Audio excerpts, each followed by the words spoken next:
ka-ibay kahit repair tayo. Ito may bihira naman ito magpa-repair si ma'am. Pero tingnan mo, oh. 2 years na yung unit na, pero ang ganda pa din. Ang e-bike talaga nasa nag-aalaga. Ito, alaga namin yung unit ni ma'am. Kada may problema yan, diretso lang siya dito si ma'am. Hindi siya nahihirapan dito magpagawa. Ang ganda pa ng unit niya, oh. Finish pa. Talagang nasa nag-aalaga yung pagtagal ng e-bike eh.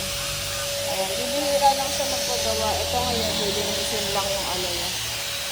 Yung sa differential niya. Pero kung makikita mo, oh, napakakinis pa ng unit ni ma'am.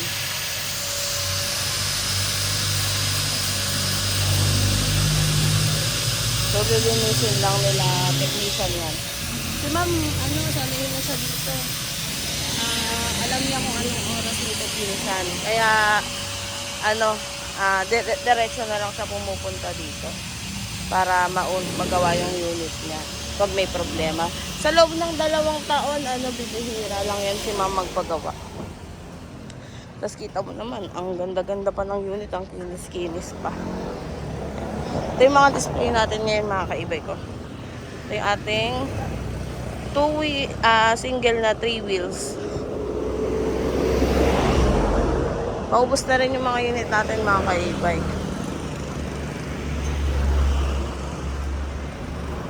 Napakaganda ng unit pa ni ma'am, napakalinis pa. So, ganun mag-alaga si Red Kingdom, mga kaibay. Si ma'am kasi, hindi siya pala message talaga, pero pumupunta siya sa shop. Kaya lagi namin nire-remind sa inyo, kung pwede kayong pumunta ng shop, daan lang po kayo kasi para ma-inform nyo yung problema ng e-bike. Kung may maabutan kayong technician, di mas okay po. Kung wala naman po, mag-iiwan po kayo ng details sa shop. Tapos yun, kung nag-message po kayo, tapos walang nag-reply, naka-post po dun sa video namin ngayon yung mga ano, yung mga page na pwede nating i-contact. Ayan. Ayusin po natin yung ano natin, mas schedule kapag kayo ay nag-message po sa amin. Ayan. Katulad nito ni ma'am mo, ano na siya, sanay na siya sa schedule ng technician. Alam niya na kung anong oras siya pupunta. Sa hapon din pumupunta yan si ma'am. Tsaka never pa yan nagpunta dito na hindi siya nakaabot ng technician. Nasasaktuhan niya talaga kasi alam na ni ma'am kung anong oras talaga may technician sa Red Kingdom e-bike. Tsaka yun nga, makikita nyo sobrang ganda pa ng unit ni ma'am. Alagang-alaga talaga. Kaya yung pagtagal talaga ng unit, mga ka-e-bike, nasa nag-aalaga yan eh. Tsaka maayos sa pagmamaneho.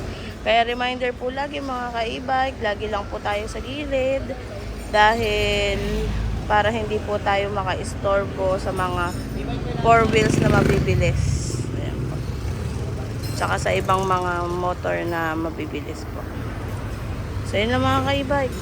Good morning. Bye-bye.